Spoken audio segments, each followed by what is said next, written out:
Bien, saludo a todos nuevamente. Estamos empezando la segunda clase referida a la unidad 7 del programa, que está dentro de la segunda parte referida a la información contable y la inflación. Este es el primer módulo de la segunda clase que vamos a tener. Espero desarrollarlo lo que queda desarrollarlo en este módulo y en uno más. Nuevamente voy a intentar que no dure más de una hora. No lo vengo logrando eso. Los temas son muy extensos y muy ricos como para darlos en poco tiempo. Bueno, vamos a intentar.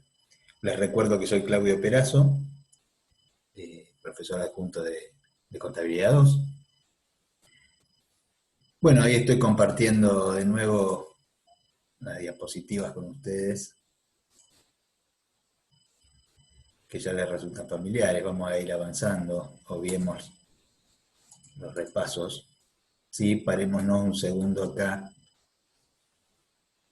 Muy rápidamente les recuerdo que en los módulos 1 y 2 de la primera clase llegamos hasta índices aplicables. Hasta ahí llegamos en la última.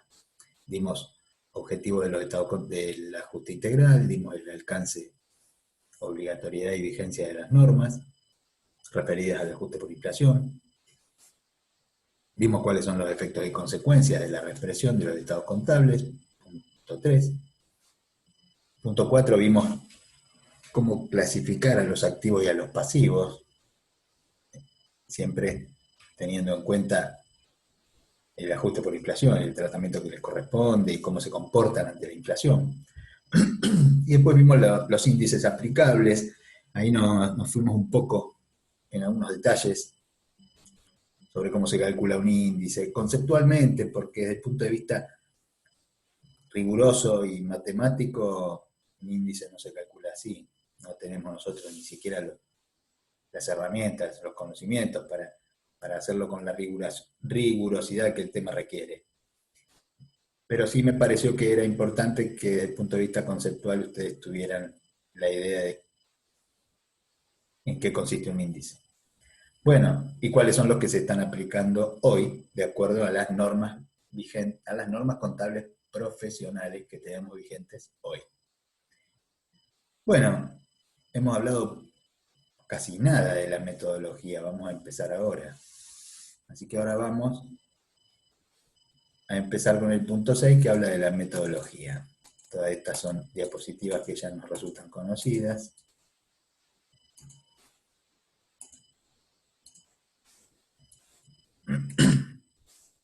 Vamos a volver a alguna de estas. Bueno, ahí estamos. Punto 5, índices aplicables. Punto 6, metodología de los ajustes. Bien, acá hay una primera, bueno, quedó desfasado este circulito. Pretende resaltar lo que dice acá coeficiente de reexpresión, pero vayamos al primer concepto. ¿En qué consiste entonces el ajuste por inflación? Que ya venimos esbozando desde hace, mínimamente desde hace un módulo.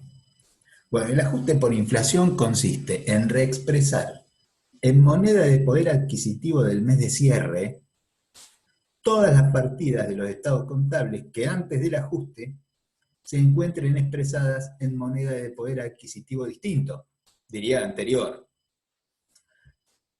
mediante la utilización de un coeficiente de reexpresión. Coeficiente de reexpresión es lo que está destacado ahí, aunque se corrió el globito. Calculado en base a la inflación habida entre el mes de expresión original, tengan en cuenta que hablo de mes de expresión original de cada partida y el mes de cierre, imputando cada uno de los ajustes a una cuenta de resultados, habitualmente denominada resultado por exposición a la inflación, ya la conocen, RECPAM. Digo, resultado por exposición a los cambios en el poder adquisitivo de la moneda, RECPAM. o a una representativa de los resultados acumulados al inicio del ejercicio en que se practica el ajuste según corresponda. Veamos por qué. Lo que estoy diciendo concretamente, lo digo en otras palabras, quizá la misma, veamos qué sale. Pero, ¿en qué consiste el ajuste? El ajuste consiste en reexpresar las partidas que antes del ajuste no están en moneda de cierre. Es lo que hicimos con el ejemplo tan básico que vimos en el módulo anterior o en el otro. Reexpresar en moneda de cierre todas las partidas que antes del ajuste no están en moneda de cierre. ¿Cómo se las ajusta? Mediante un coeficiente de reexpresión, que ya vamos a ver qué es, que se calcula ¿cómo? Se calcula en base a la inflación que hubo desde la fecha de expresión original de cada partida hasta la fecha de cierre. Y a esos ajustes, ¿cómo se los imputa contablemente? Bueno, la reexpresión de cada partida se imputa a cada partida, ya van a ver. Si yo reexpreso la cuenta mercaderías, van a ver que la medida va a aumentar en contextos de inflación, digo. Entonces, para aumentar esa mayor medida, como hicimos con los bienes de cambio, que pasaban de 100 a 105, esa mayor medida es un ajuste, es una reexpresión. La contrapartida de esa reexpresión se imputa a la cuenta RECPAM, o en algunos casos, que ya vamos a ver en cuáles, a una cuenta que es representativa de los resultados acumulados al inicio. Esto es lo que dice esta primera diapositiva. ¿En qué consiste reexpresar? Ajustar las partidas. ¿Cuáles? Las que antes del ajuste no están en moneda de cierre. Bien. Mediante un coeficiente de reexpresión, un coeficiente de ajuste o coeficiente corrector, que ya después veremos cómo se calcula. Bien, hasta ahí la primera idea. Ustedes noten ya lo siguiente. Estamos reexpresando una partida y como contrapartida estamos imputando a una cuenta que se llama RECPAM o a una cuenta que es resultado acumulado al inicio. Bueno, sigo con la metodología. Pero esto está en la RT6. Ustedes recuerdan que la RT6 es la norma que hoy establece la metodología en las normas contables profesionales. Es la norma contable profesional que hoy está vigente en todas las jurisdicciones de nuestro país, en todas las provincias. Con algunas modificaciones puede haber, pero en general rige. No importa si está en la norma o no, porque básicamente estos pasos que están acá en la doctrina se aplican, se aceptan, están reconocidos como los pasos para ajustar, que se pueden presentar de otra manera, con más o menos apertura, pero básicamente, ¿en qué consiste? Bueno, ahí empieza diciendo, bueno, a ver, ¿cuáles son los pasos? Segregar los componentes financieros implícitos. Ahí ya empezamos mal, porque van a ver ahora, yo les voy a dar un pequeño ejemplito en una diapositiva que armé justamente a estos fines, porque les quiero explicar que segregar componentes financieros implícitos no tiene que ver específicamente con el ajuste por inflación.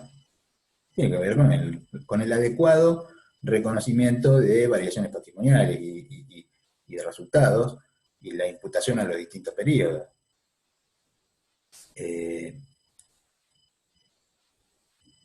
Vayamos con las que sí estamos con testes. A ver, vamos al inciso B. Partidas expresadas en moneda de cierre no deben reexpresarse. Esto no es literal, esto de acá saqué la idea nada más. Me está diciendo, bueno, primero se agrega componentes financieros implícitos, ya vamos a ver qué es. Y después, ten en cuenta, dice, que las partidas que están en moneda de cierre no se reexpresan, ya sabemos. Bien. ¿Qué más dice? Inciso C. Las partidas que están en moneda anterior, ojo, la RTC, y nosotros también por apuro vamos a hablar de moneda de tal fecha. Es moneda de poder adquisitivo de tal fecha, porque la moneda es siempre la misma, el signo monetario no cambia. Pero van a ver ustedes que en el apuro, incluso para hacer más ágil la comunicación, vamos a hablar de moneda de cierre. O vamos a hablar, creo que esto ya lo aclaré antes. O vamos a hablar de moneda de inicio, o moneda del mes de agosto. Bueno, otra, cuando hablemos de moneda de cierre, vamos a hablar de moneda del mes de cierre. Moneda de poder adquisitivo del mes de cierre. Pero para abreviar, vamos a decir moneda de cierre, como lo dice acá. Entonces, las que están en moneda de cierre no se reexpresan, dice el inciso B. Bien, ¿qué más? Se deben reexpresar las que están en moneda anterior, que es básicamente lo que dijimos antes. Bueno. ¿Qué pasos se siguen ahí entonces? Primero hay que eliminar ajustes parciales. Bien. Ustedes recuerden que algunos ajustes vieron, algunos ajustes que son los intermedios, los ajustes parciales. No son moneda heterogénea, pero tampoco son moneda homogénea, que consiste en practicar el ajuste integral. Los ajustes parciales que vieron con el profesor Baldi, acá dice, mira, si vas a ajustar por inflación, si vas a aplicar el ajuste integral, a los ajustes parciales eliminalos. Bueno. ¿Qué más hay que hacer? Bueno, hay que determinar, anticuación, dice ahí, ¿ven? El punto 2 dentro del C. Determinar el momento o periodo de origen. Acá tengo que hacer una salvedad. Ojo cuando hablamos de periodo de origen. Pongámonos bien de acuerdo de qué hablamos. Es cierto, vamos a hablar de periodo de origen o de momento de origen. Momento de origen dice sí, bueno. O fecha de origen. Yo recuerdo que en alguno de los dos módulos anteriores les dije, miren, si las partidas tienen fecha de origen del mes de cierre, generalmente ya están en moneda de cierre. Por lo tanto, no hay que ajustarlas. Yo les daba como ejemplo, los bienes de cambio se ajustan, ya vimos que los bienes de cambio se ajustan. Bueno, sí, pero en el ejemplo que vimos, teníamos los bienes de cambio desde el inicio y cuando llegamos al cierre lo tuvimos que ajustar. Pero yo ahí les aclaré, miren, esa tabla que yo armé, esta tabla, miren, perdamos 2 minutos. Esta tabla. Esta tabla decía, ven, esta pregunta cabe si no tienen fecha de origen del mes de cierre. Porque si tienen fecha de origen del mes de cierre, en general puede haber alguna excepción, les dije, ya están en moneda de cierre. El ejemplo era, las mercaderías, si yo las compré en diciembre, ya están en moneda de diciembre.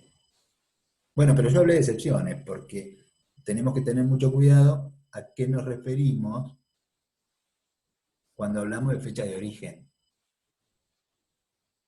Entonces vuelvo para acá.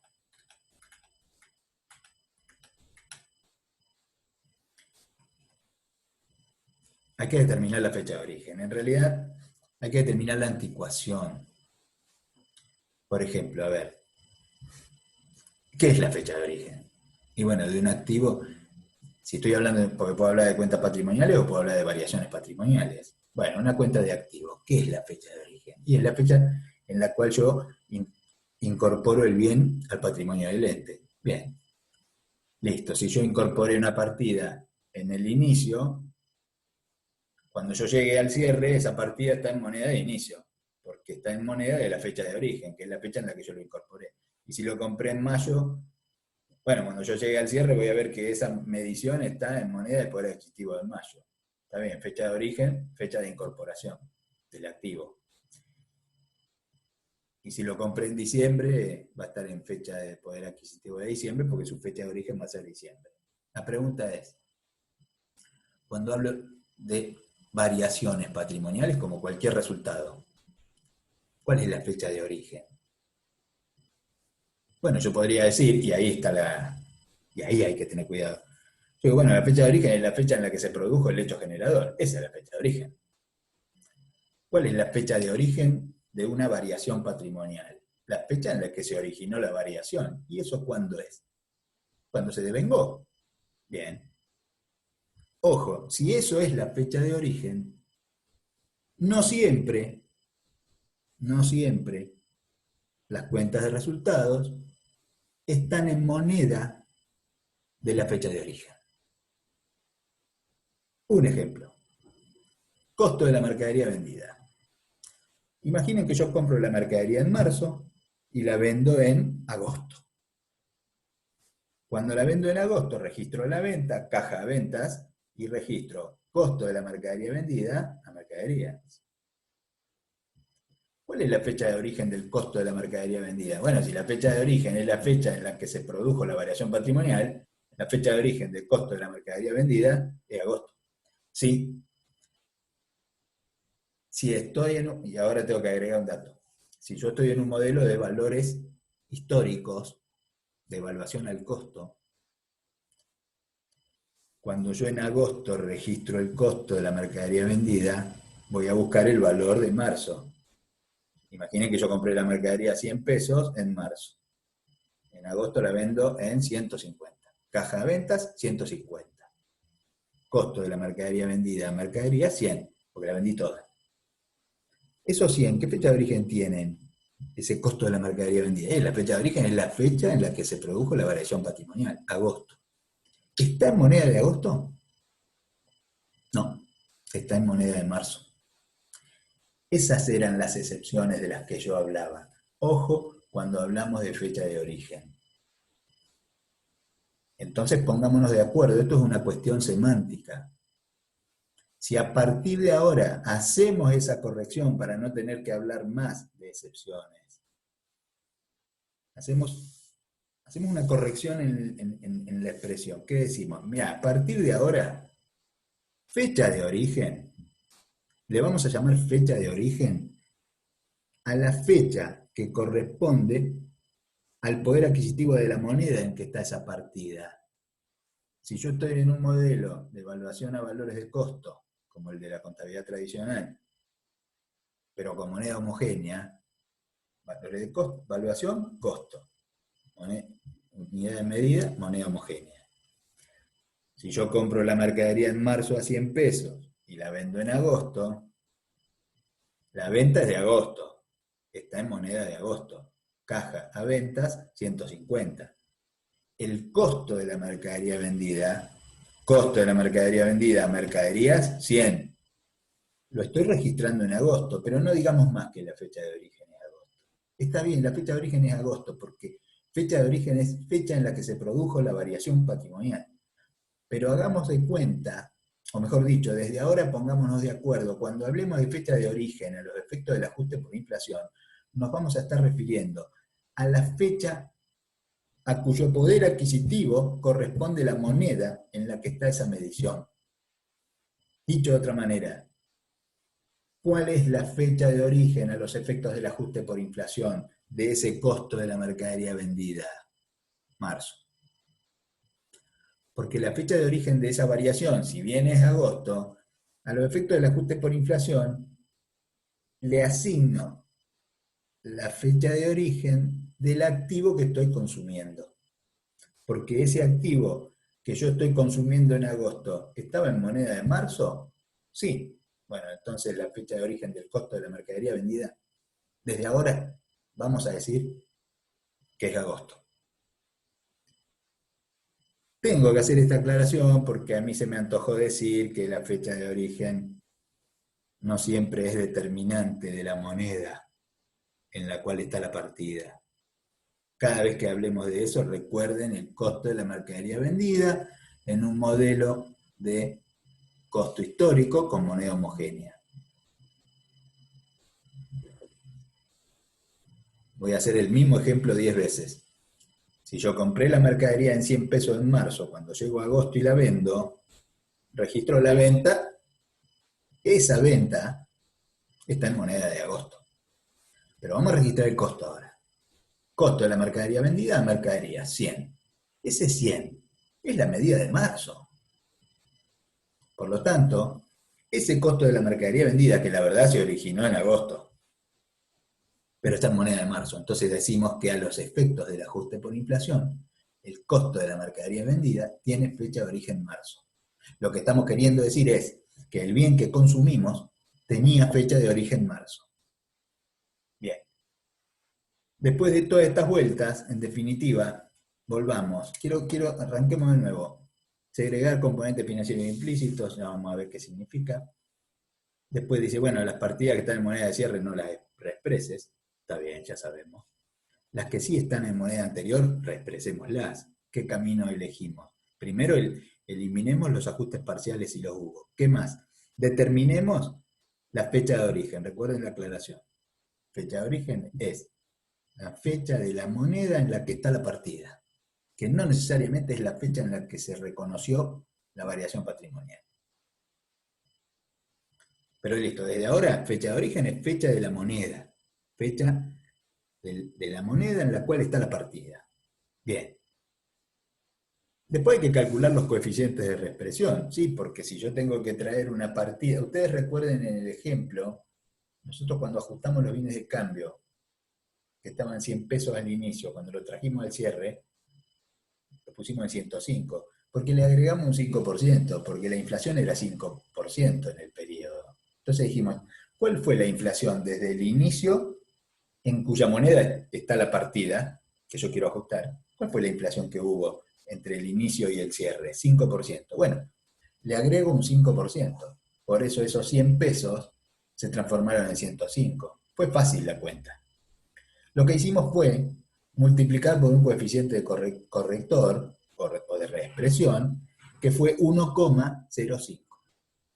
Le agregamos 5 a la medida inicial. Hay que calcular los coeficientes de corrección. Ya vamos a ver cómo los calculamos. Son un simple cociente. Y luego tenemos que aplicar esos coeficientes a las distintas partidas para reexpresarlas.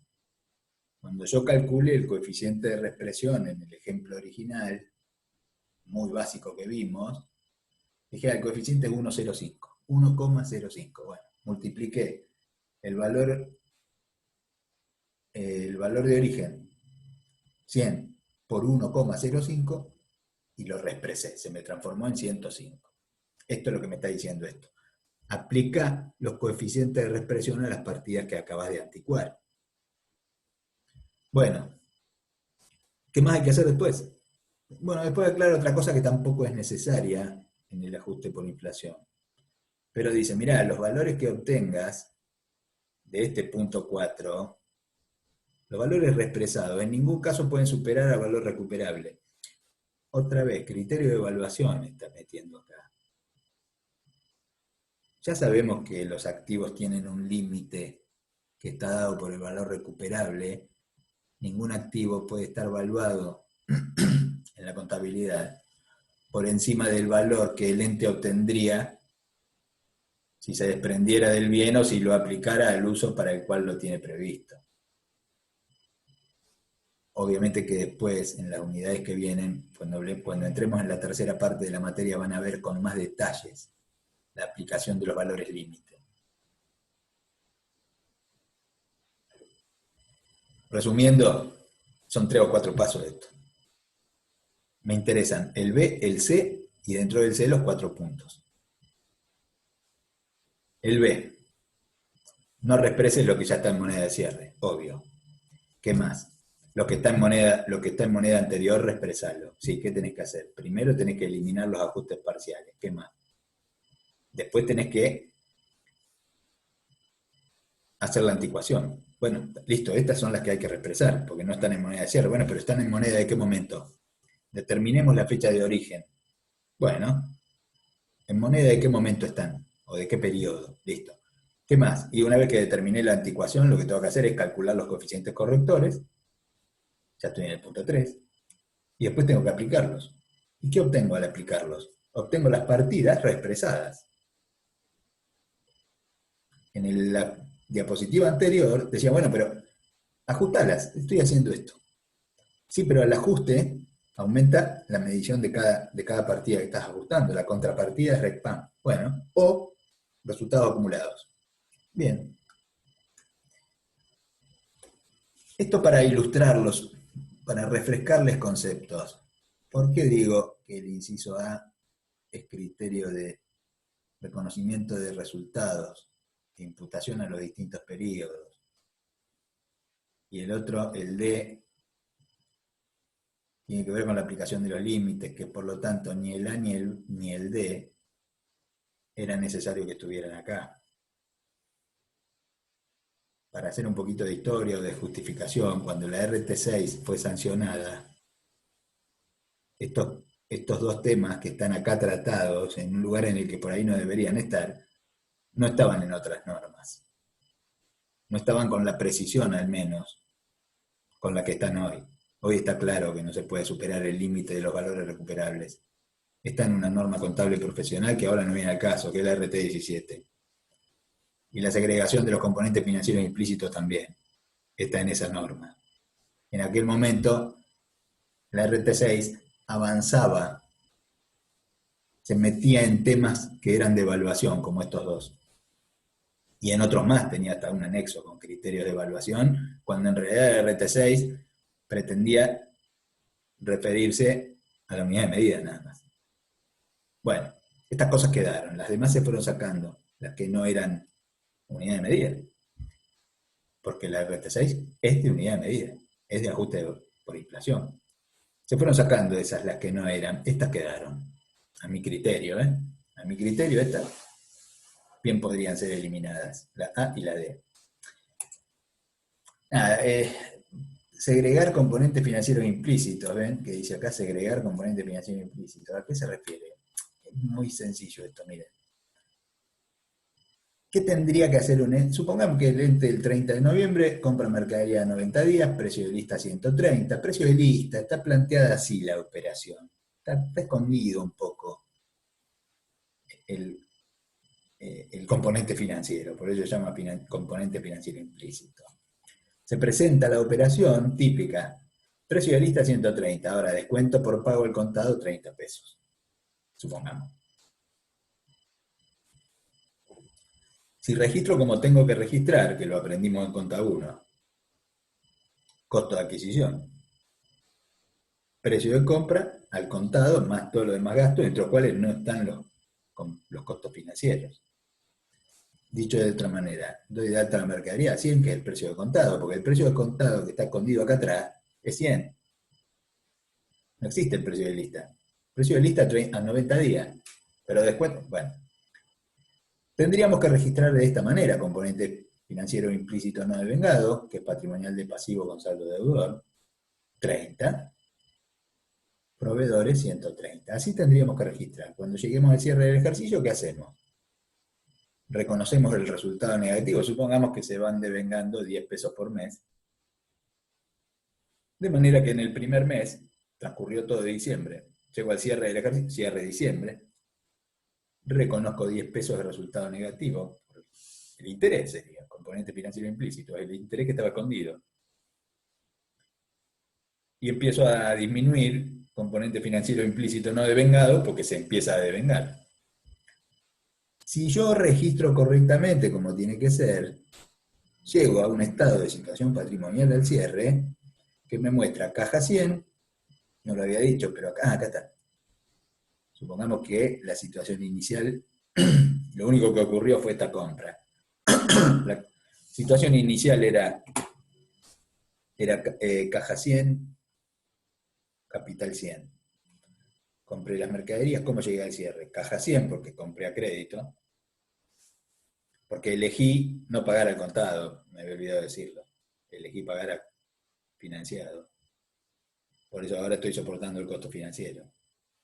Bueno, cuando yo llego al cierre del ejercicio, a diciembre de 2019, tengo los mismos 100 pesos que tenía en caja, tengo una deuda con proveedores que ahora es 110, porque era 100, pero ya le agregué 10 de los componentes financieros implícitos que ya se devengaron, ¿bien?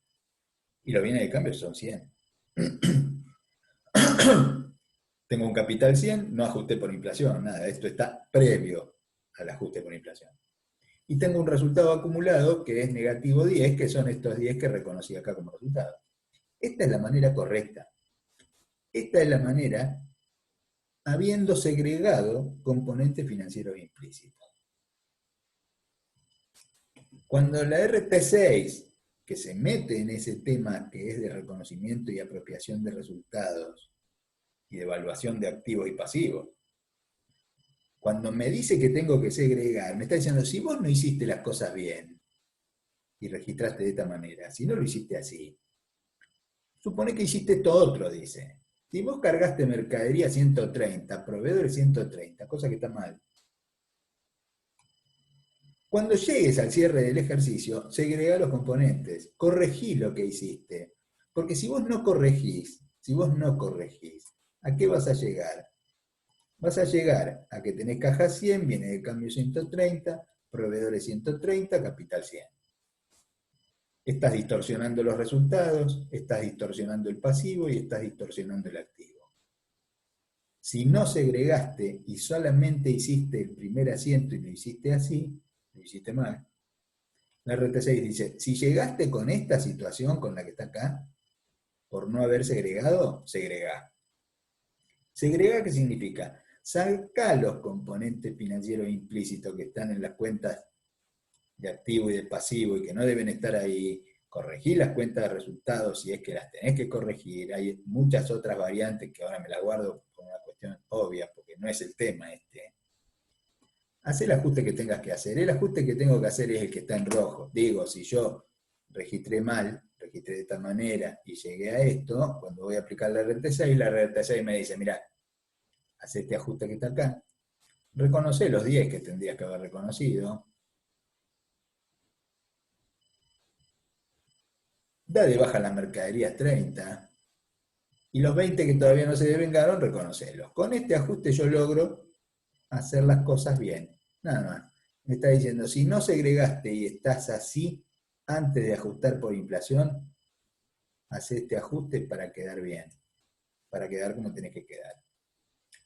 ¿Y esto qué tiene que ver con el ajuste? Y nada, esto es previo al ajuste. Más les digo, ajustes por inflación o no, a esta corrección la tenés que hacer. Digo, si habías registrado de esta manera, cuando llegue al cierre corregí, porque te tiene que quedar así la situación patrimonial. Y en los resultados que me los guardé porque era un estado de resultados con 10. Y no de esta manera y con un estado de resultados vacío. Bueno, de nuevo, si ustedes van a mirar las normas, y entre ellas la RT6, sepan que ese primer punto que está en ese paso no es de ajuste por inflación. Y bueno, y la aplicación de los límites tampoco lo es, no vale la pena ni que haga ningún ejemplo. Si yo ajusto por las mercaderías, en el ejemplo de la otra vez, básico que dimos el otro día en el módulo anterior, me dice, mira, si vos al cierre del ejercicio la mercadería te quedó en 105, bueno, ojo, si el valor recuperable es menor que 105, te tenés que quedar con el menor. 103, por ejemplo. Quédate con 103. No podés evaluar la mercadería por encima del valor recuperable. Bueno, ya sabemos, eso no es ajuste por inflación. Bien. Esta es la pequeña aclaración que sirve nada más que para ilustrarlos y refrescarles a ustedes este concepto. Sigamos. Hablamos de coeficiente de reexpresión.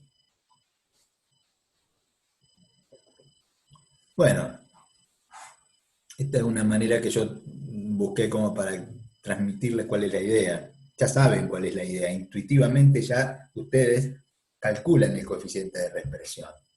Y sí, si yo tengo 100 y tengo que llevarlo hasta acá, este índice me dice 110, este índice me dice 100. ¿Cómo hago para llevar de acá hasta acá? Y multiplico por 1,10. Bien. Dada una partida cuya medición se encuentra expresada en moneda de poder adquisitivo de un determinado momento, por ejemplo, momento inicial, denominado generalmente momento o periodo de origen, recuerden, ¿a qué le llamamos momento, periodo o fecha de origen? La fecha en la cual, en cuya moneda está la medición. El coeficiente de reexpresión es el número por el cual se la debe multiplicar para que dicha medición quede expresada en moneda de poder adquisitivo de otro momento. A ese otro momento generalmente se lo denomina momento o periodo de reexpresión. Digo, si yo tengo una partida en moneda del momento de origen, y la quiero expresar en moneda del momento de cierre, o de reexpresión, la tengo que multiplicar por el coeficiente de reexpresión. ¿Cómo lo calculo? Lo calculo como el cociente entre el índice del momento de reexpresión y el índice del momento de origen. Momento de reexpresión o periodo de reexpresión dividido periodo de origen. Estos son los M1, M2, M3, M4, M5, mes 1, 2, 3, 4 y 5. ¿Recuerdan estos índices? 100, 110. Estos índices eran los índices con los cuales los torturé en el módulo anterior. ¿Ven? 100, 110, 132, 151 con 80, 159 con 39. Acá había un 10%, ¿ven? Acá había un 20%. Acá había un 15 y acá había un 5. Estos índices del momento 1, 2, 3, 4 y 5 son estos. Estos índices son los mismos. Si yo quiero llevar todo, yo quiero calcular los coeficientes de reexpresión para llevar todas las partidas a moneda del momento 5 o del mes 5. 5, ¿eh? Si yo quiero llevar todo a 5, ¿cómo hago? A cada índice, ¿ven cómo hago? Bueno, ¿cómo hago para traer, fíjense, una partida que está en moneda del momento 1, la quiero llevar a moneda del mes 1, la quiero llevar a moneda del... También voy a decir momento, ya está, me relajo, digo momento, sepan ustedes que son meses. Bueno, es más cómodo decir momento. Si yo la tengo en moneda de este momento y la quiero llevar a moneda de este momento, ¿qué hago? Busco el coeficiente de reexpresión. Y la voy a tener que multiplicar por este número. ¿Cómo sale? Sale de dividir el índice del momento de reexpresión dividido el índice del momento de origen. Y para acá lo mismo, pero divido por este. Y acá, momento de reexpresión dividido momento de origen. Digo, si yo quiero llevar una partida del momento 1 al momento 5, 1,59. Y del momento 2 al momento 5, 1,44. Siempre hago en el numerador el momento al cual quiero llevar, que es el de reexpresión, y en el denominador el de origen. Y si yo quisiera llevar desde el momento 1 hasta el momento 2, ¿cuál sería el cociente? 110 dividido 100, que me da 1,10. Esta cuenta es fácil. Y si quiero llevar del momento 1 al momento 3, 132 dividido 100, me va a dar 1,32. Y si quiero llevar de 110, del momento 2 quiero llevar al momento 4, 151 con 80 dividido 110. Acá armé solamente los coeficientes de reexpresión para llevar cada moneda, cada momento al momento de reexpresión que elegí el momento 5. Este es un proceso, este lo voy a saltear por ahora. Este después, nada. Ahora no. Bueno, a ver, poquito, viene con cuentagotas el tema. Vamos a volver a la metodología, porque directamente en el otro punto, que es el punto que nos está pidiendo, lo voy a saltear y lo voy a seguir ahora mejor. Esto lo veo después. Estamos salteando el punto 7. Estamos pasando al punto 8, que es incorporación de los ajustes a los registros contables. A ver, primero hablamos de metodología, hablamos muy poco todavía. Ya sabemos en qué consiste la metodología. Bueno, repasemos un poquito. Bueno, dijimos, mirá, lo que hay que hacer para ajustar por inflación, hay que reexpresar en moneda de cierre todas las partidas que antes del ajuste estén en moneda de poder adquisitivo anterior. Y a las contrapartidas, sí, pero esos ajustes, los ajustes aumentan las mediciones de cada partida. Si yo ajusto mercaderías, hago, y la llevo de 100 a 105, esos 5 aumenta la medida de mercadería. Fíjense que no digo el valor, digo la medida de la mercadería. Bien, mercadería 5 en el debe. La contrapartida, RECPAM. RECPAM o resultados acumulados. Casi siempre es RECPAM, ya van a ver. Bueno, esa es la metodología. Bueno, pero cuando voy un poquito a los pasos que pone la RT6, también. La RT6, lo que vimos recién. No ajustes las que están en moneda de cierre, ajustar las que no están en moneda de cierre. Bien, y para eso, bueno, para eso determinar la anticuación, calcular el coeficiente de corrección, bueno, sacar los componentes financieros implícitos. Está de gusto eso. Bueno,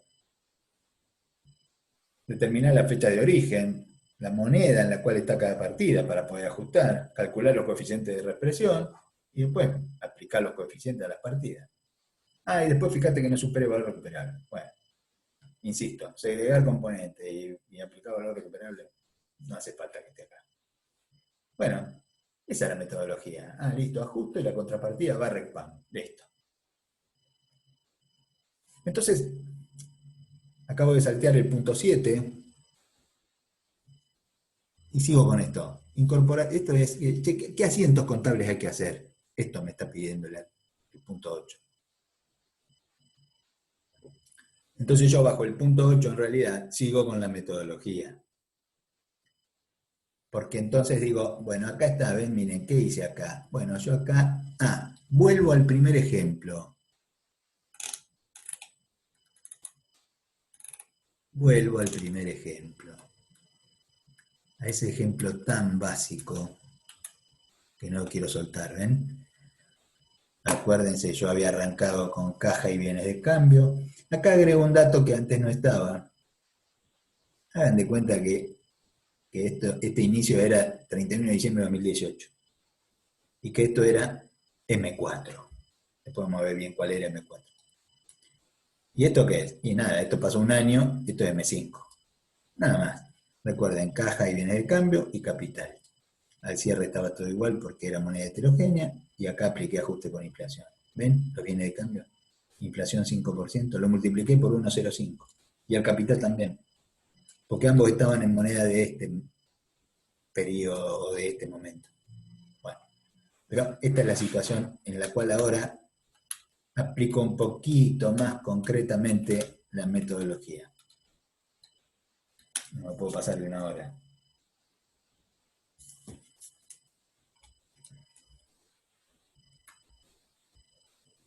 A ver. Acá. No, no era. Este lo salté. Acá. Cuando yo miré los componentes, de nuevo, recuerden que había al cierre del ejercicio antes de practicar el ajuste. Viene de cambio por 100, caja por 100, viene de cambio por 100 y capital por 200. ¿Sí? Esas eran las 3 cuentas que había. Entonces yo analicé todas esas y dije, bueno, las que no están en moneda de cierre las tengo que ajustar. Estoy aplicando la metodología que vimos recién. ¿Sí? No ajusto la que está en moneda de cierre. ¿Cuál era la que estaba en moneda de cierre? La caja. A la caja no la ajusto. Pero sí ajusto las otras. Determino la fecha de origen o la moneda en la cual están medidas. Entonces me encontré con las mercaderías que había que ajustar y me encontré con el capital. Determiné la fecha de origen, la moneda en la cual estaban. Estaban las dos en moneda del momento 4, que era diciembre de 2018. El momento 4 estaban en moneda de este momento. Y yo las quiero llevar a moneda de este momento. Entonces voy a hacer, bueno, entonces tengo que calcular el coeficiente corrector. 159,39 dividido 158,80. Este 1,05, por ahí lo tendría que haber escrito, es el cociente 100,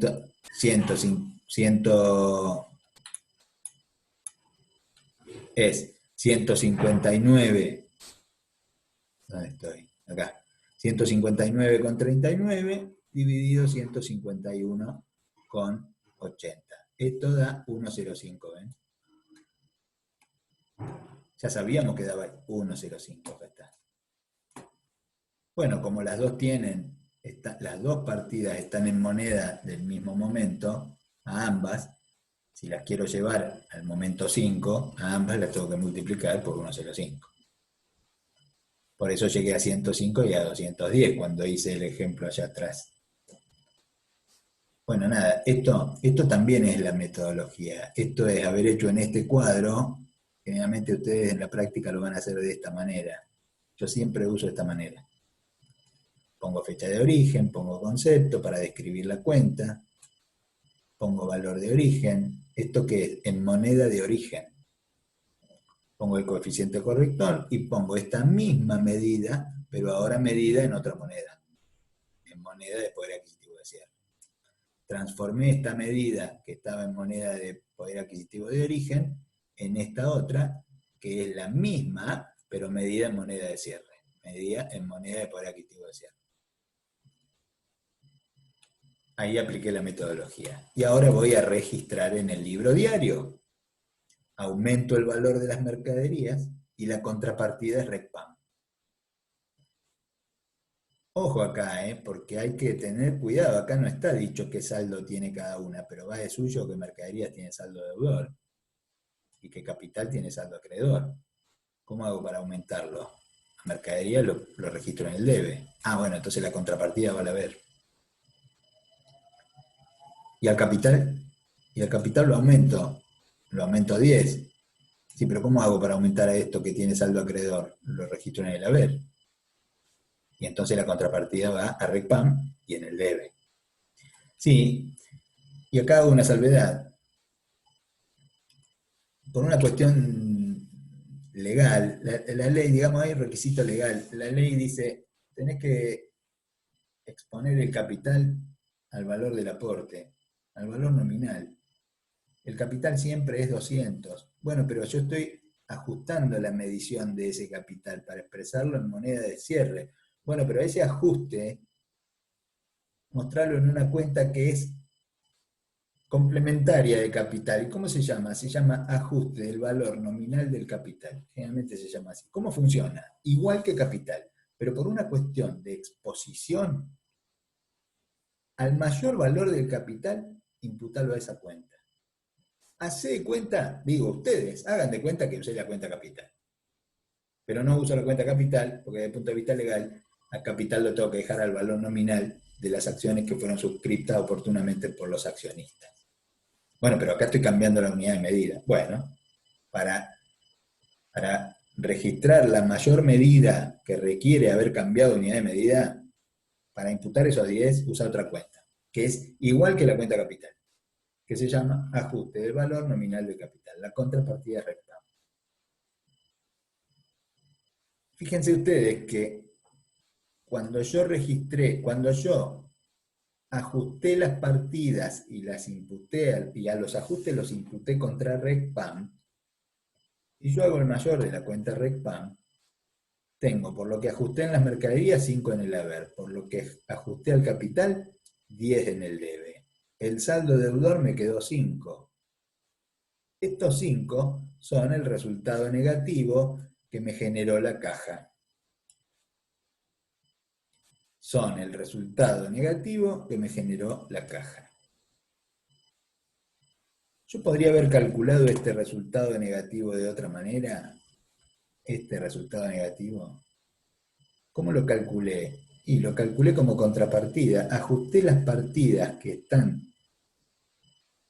no estaban en moneda de cierre. Esas no son las que generaron RECPAM. La que generó RECPAM es la única que no pude ajustar. Si yo hubiera podido ajustar la caja, el asiento habría sido caja en el debe a RECPAM en el haber, por 5. Ah, bueno, RECPAM en el haber por 5, me hubiera quedado esta cuenta saldada. Claro, si yo no hubiera tenido ninguna partida expuesta a inflación, el RECPAM me hubiera quedado saldado. Bien.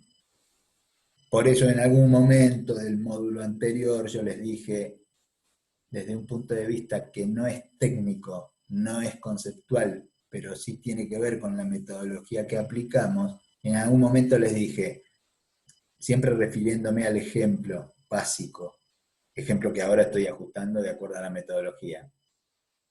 Yo les había dicho, el ente tuvo RECPAM negativo, perdió 5 porque no pudo ajustar la caja, porque no tuvo la maquinita para emitir un billete de 5. Por eso, habiendo hecho una primera pasada por lo que es la metodología y la registración, retrocedo y digo, ¿cómo se puede determinar el RECPAM? Punto 7 de la unidad. Y el RECPAM se puede determinar por el método indirecto. El método indirecto es, se determina, o sea, se cuantifica, se mide el RECPAM mediante el ajuste de las partidas que no lo generan. Esto es lo que hacemos cuando aplicamos ajuste por inflación. Método indirecto. Tengo el RECPAM como contrapartida. Esto es consecuencia de la partida doble que usamos siempre para registrar. ¿Qué partidas ajusté contra RECPAM? Las dos que no generan RECPAM. Digo, de esas tres que había. La única que genera RECPAM es la que no pude ajustar. De manera indirecta, como contrapartida del ajuste de las que no generan RECPAM, acabo de calcular el RECPAM generado por las que sí lo generan. Por eso decimos que la manera de calcular el RECPAM al practicar el ajuste por inflación es un método indirecto. ¿Hay otra manera? Sí, hay otra manera que es el método directo. Yo podría ver, ¿y en qué consiste? Se determina el RECPAM aplicando los porcentajes de inflación a los activos y pasivos que estuvieron expuestos en cada periodo. Si yo voy al ejemplo inicial, yo, de nuevo, acabo de calcular el RECPAM por el método indirecto, porque es el método que aplica el ajuste por inflación. Ajusté las partidas que no generan RECPAM y como contrapartida tuve la cuantificación del RECPAM generado por las que no ajusté. Pero yo también podría haber dicho, bueno, por eso yo ajusté la mercadería y ajusté el capital y como contrapartida me quedó un saldo deudor de RECPAM de 5. Yo podría haber calculado el RECPAM diciendo, sí, miren, método directo, tuve 100 pesos durante el año en el cual la inflación fue 5, el 5% de 100 es 5 pesos, perdí 5. Ahí lo calculé de manera directa. De manera directa consiste en determinar el RECPAM aplicando los porcentajes de inflación a los activos y pasivos expuestos, bueno, la inflación de cada periodo. Yo tuve caja todo el año y en todo el año la inflación fue 5. Ah, bueno, pero tuve 100 y en algún momento tuve 20 menos. No, siempre tuve 100. Ah, bueno, entonces durante todo este periodo yo tuve 100 pesos en caja expuesto a inflación. Y en ese periodo la inflación fue 5, el 5% de 100 es 5 pesos. Yo puedo calcular el RECPAM de manera directa, aplicándole la tasa de inflación que corresponde a cada periodo, al activo que estuvo expuesto en cada periodo, o puedo calcularlo de manera indirecta, como lo hago al practicar el ajuste por inflación. ¿Cómo es de manera indirecta? De manera indirecta es ajustar las partidas que no estaban en moneda de cierre, que son las que no generan RECPAM. Ajustarlas, contrapartida de RECPAM, el saldo que me queda es el RECPAM que generaron las partidas que no ajusté. Bueno. Acá, no, hoy me quedé complicado porque me dice cualquier hora este teléfono. ¿Qué está pasando acá? No sé qué hora empecé. Ah, sí, no, quedan 15 minutos, menos. Bueno, bien hasta acá entonces. Espero. Vamos a ver otro. Hasta ahora, ¿qué hicimos? Aplicamos la metodología al ejemplo muy básico que traíamos, que era, bueno, arrancamos con 100 de caja, 100 de bienes de cambio, 5% de inflación, Ya vimos que tuvimos un RECPAM de 5. La forma, esta es la metodología. Acá anticué las partidas, calculé el coeficiente corrector, apliqué el ajuste, registré contra RECPAM y lo calculé de manera indirecta. Bueno, acá tenemos un ejemplo, otro ejemplo puse acá, ¿ven? Este tiene dos operaciones. Este ejemplo es así.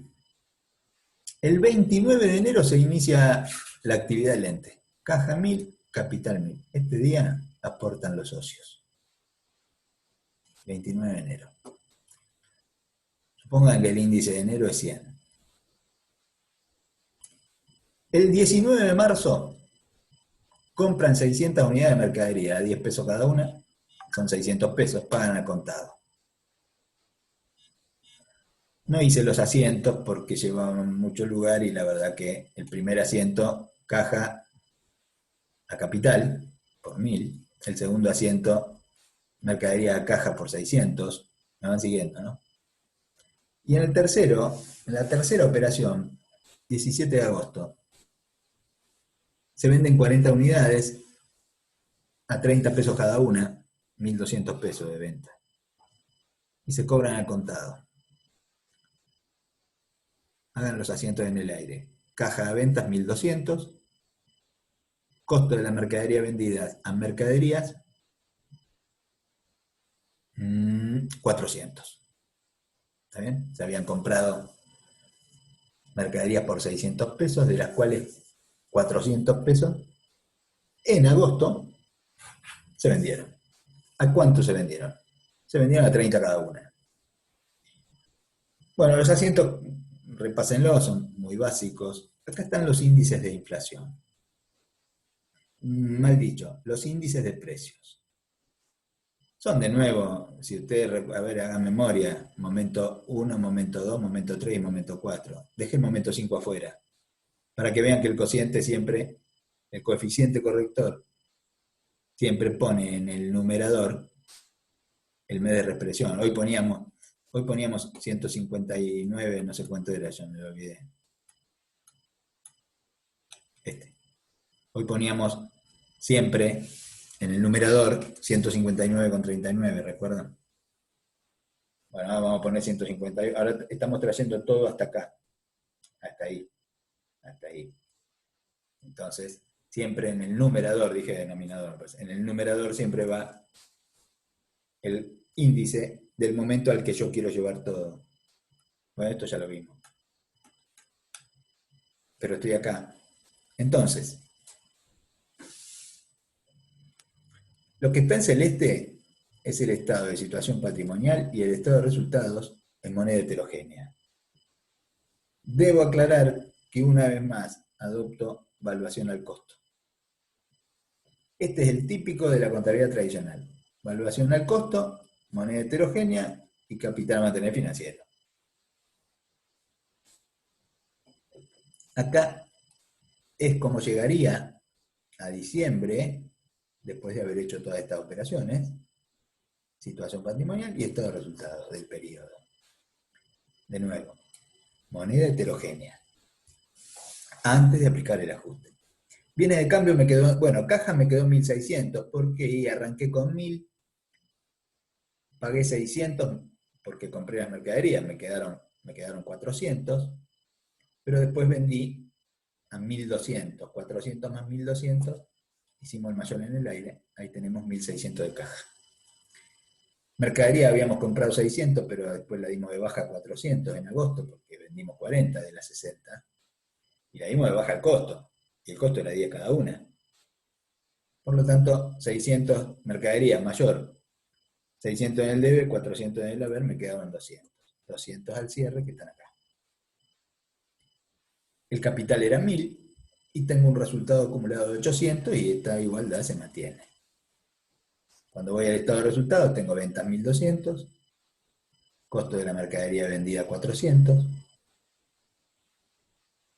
resultado del ejercicio 800, que son los que están acá como resultado acumulado. Ahora empiezo a aplicar otra vez la metodología. Entonces yo miro y digo, ¿cuántas cuentas hay acá? Partidas y cuentas son lo mismo. Caja, 1. 2, bien el cambio. 3, 4, 5 y 6. 6 cuentas hay. ¿Cuáles de estas están en moneda de poder adquisitivo de cierre? Porque esas no me interesan. Cuando empiezo a mirar, veo que la única que está en moneda de cierre es la caja. Por eso es la única que no ajusto. ¿Cuántas dije que había? Perdón, en realidad hay menos cuentas. Porque esta es esta resultado no asignado, es la del resultado del ejercicio. En este caso, después vamos a ver otro ejemplo en el que esta cuenta interviene. Pero ahora no. 1, 2, 3, 4, 5 cuentas. De las cuales, esta también, pero esta, para ajustar esta, en realidad voy a tener que ajustar estas dos. Ya van a ver. Entonces la caja no se ajusta. Yo me guío por el estado de situación patrimonial y después paso el estado de resultados. Podría haberlo hecho distinto, pero ¿con qué me encuentro? Porque ahora lo que tengo que hacer es, listo, ya encontré cuáles son las partidas que hay que ajustar. Bien de cambio, capital, ventas y costo de la mercadería vendida. Bien, ahora voy a hacer la anticuación. ¿En moneda de qué momento están estos 200? Si empiezo a mirar para arriba, digo, estos yo los compré en marzo. Después en agosto los di de baja, pero di de baja el costo, pero estaba en moneda de marzo. Es el mismo ejemplo que les di hoy. Bueno, los 200 en moneda de qué momento me quedaron. Los 200 me quedaron en moneda de marzo. Bueno. Y acá me equivoqué para variar, porque yo puse enero. Esto es marzo, che. Esto se arregla ya. No es tan fácil. Qué mal. Esto es marzo, el coeficiente está bien. Esto es marzo. Esto es marzo. Volvamos todo como estaba. Ahí. Ahí. Esta mercadería, estos 200, están en moneda de marzo. Por lo tanto, cuando lo voy a ajustar, el cociente que tengo que hacer es, ¿de dónde sale 1,38? Espero que la cuenta esté bien. Tengo que hacer 151,80 dividido 110. Si hacemos 151,80 dividido 110, van a ver que el coeficiente de reexpresión nos da 1,38. Reitero, 151,80 dividido 110. ¿Está bien? Bien. Cuando yo hago 200 por 1,38, el valor expresado me da 200. Vamos a agrandarla.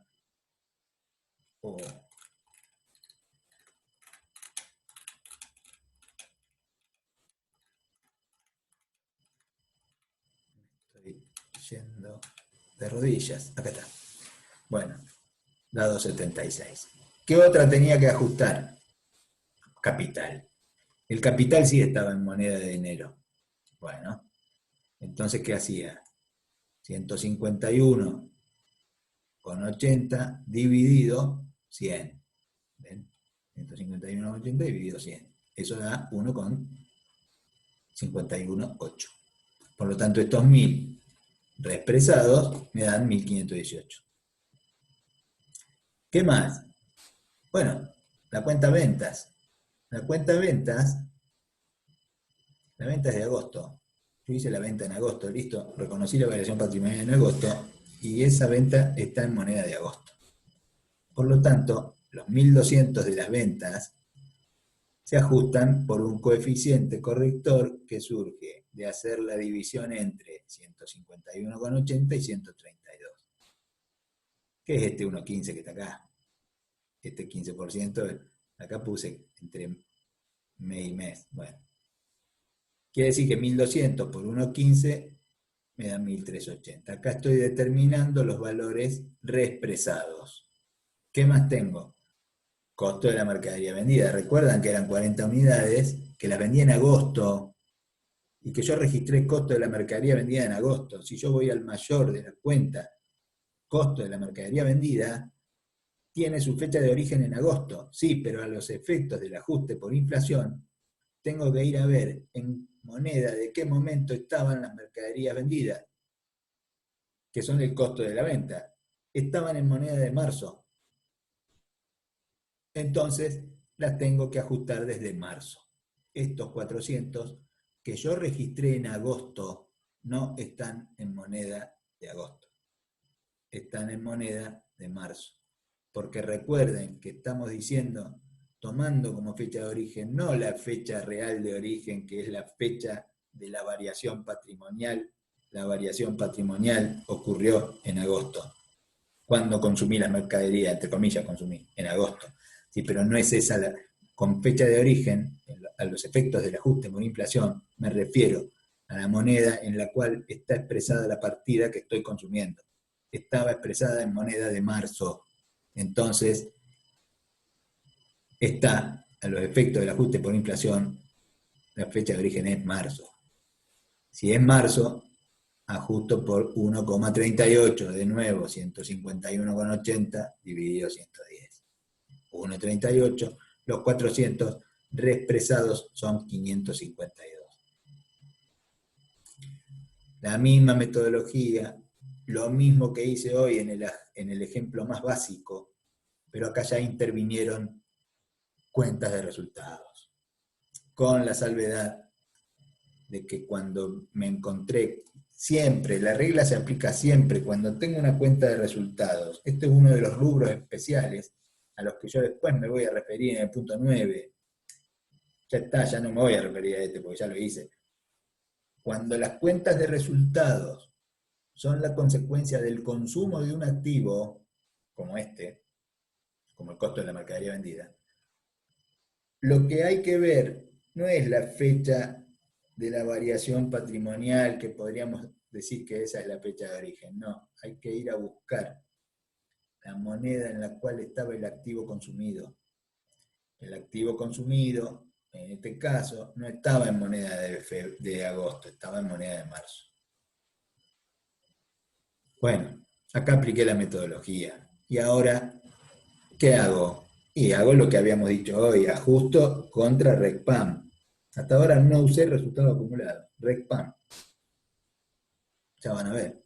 Bueno, entonces ajusto, a ver, de 200 a 276 aumento la medida de las mercaderías en 76, en el debe. Hago todo en un asiento ahora. Podría haber hecho asientos separados como hice acá, ¿ven? Pero lo voy a hacer todo junto. Podría haber hecho mercadería 76, RECPAM 76 en el haber. Bien, otra. Costo de la mercadería vendida en el debe, RECPAM en el debe. Otra. RECPAM en el debe, ajuste de valor nominal de capital en el haber. Bueno, pero también puedo, y de hecho lo voy a hacer ahora, puedo hacer todo en un asiento. Ojo con los saldos de las cuentas. Si mercaderías pasa de 200 a 276, la registro en el debe, porque tiene saldo de deudor. ¿Cómo hago para aumentarla si no? Capital, no, capital vale haber. Pasa de 1000 a 1518. Por eso capital, ajuste del valor nominal del capital en el haber. Ventas, 180 en el haber, 180 en el haber. Costo de la mercadería vendida, y pasó de 400 a 552, 152 en el debe. Haber ajustado cada cuenta con su saldo, con su signo, obvio, debe o haber, contra RECPAM, es lo mismo que ajustar todas en un mismo asiento y a la contrapartida neta de cada uno de los movimientos, registrarla en el debe, en este caso en el debe, digo, 470. Si yo hubiera registrado un asiento por cada cuenta, después habría construido el mayor y el saldo habría sido 470 deudor. Lo hice en un asiento solo y el número 470 es el que me iguala el debe con el haber. Bien.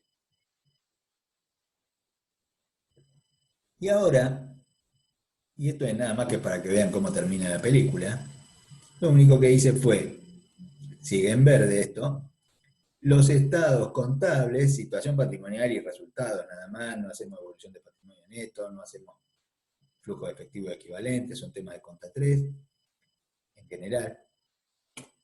Digo, ¿esto cómo queda en moneda homogénea? La caja sigue 1600. Los bienes de cambio 276, que son este valor.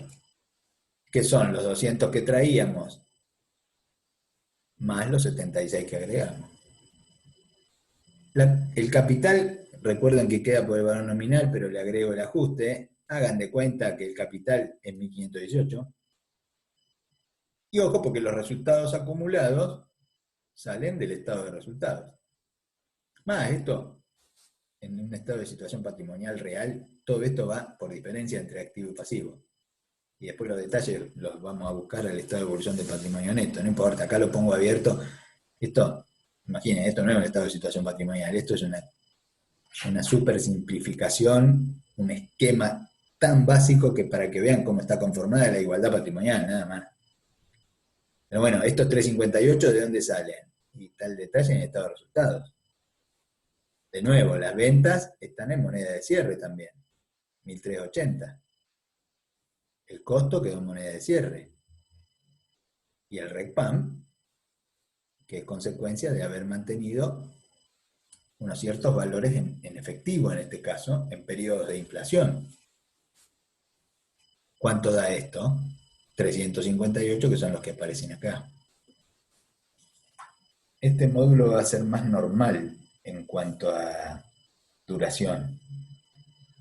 Porque yo ahora debería mostrarles a ustedes, ya está, ya cumplimos una hora, nos va a quedar, creo que con un módulo más cerramos, porque a este ejemplo, yo quiero completarlo con el cálculo del RECPAM por manera directa.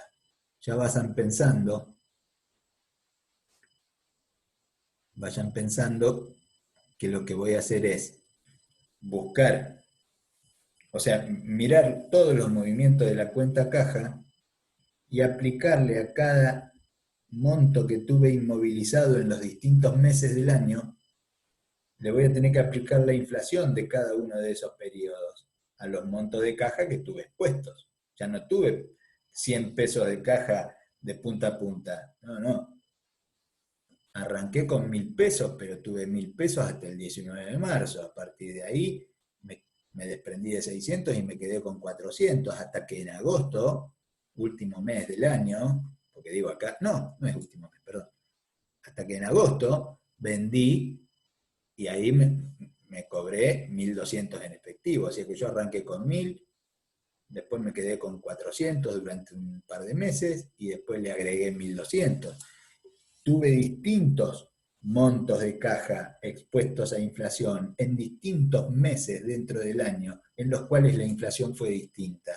A cada una de esas cifras que tuve inmovilizadas en los distintos periodos dentro del año, le voy a aplicar la inflación de cada uno de esos periodos dentro del año, para poder obtener el RECPAM que tuve. Ya no tuve punta a punta. Bueno, eso lo vamos a hacer en el próximo módulo, y después les voy a dar un par de ejemplos más, y habremos terminado la unidad 7. Les digo esto, ojo, método indirecto es el que hacemos cuando practicamos ajuste por inflación. ¿Por qué es indirecto? Es indirecto porque determinamos el RECPAM como contrapartida del ajuste de las cuentas que no generan RECPAM. Y el directo es otra manera que no tiene nada que ver con el método del ajuste integral por inflación.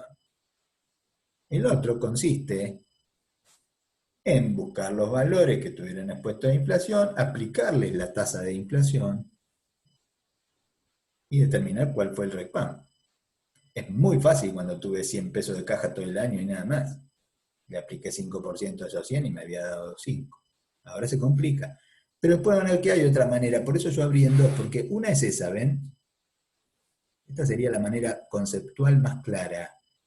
Lo que ocurrió fue que vos tuviste en distintos momentos, distintos montos de efectivo, y en esos distintos en distintos periodos tuviste distintos montos inmovilizados y en esos periodos hubo distintos porcentajes de inflación. En cada periodo en los que vos tuviste determinados montos, esos montos estuvieron expuestos a inflación. ¿A cuál? A la inflación de esos periodos. Bueno, aplicale a cada uno el que le corresponda. Hay una manera que es mucho más sencilla desde el punto de vista de la metodología, que yo ya lo había insinuado.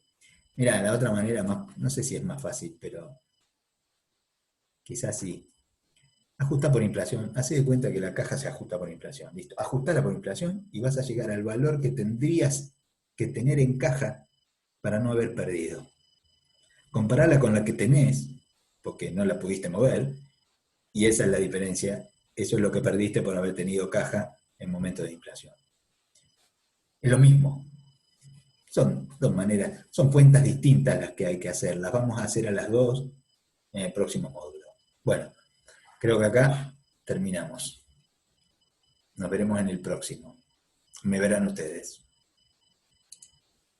Gracias.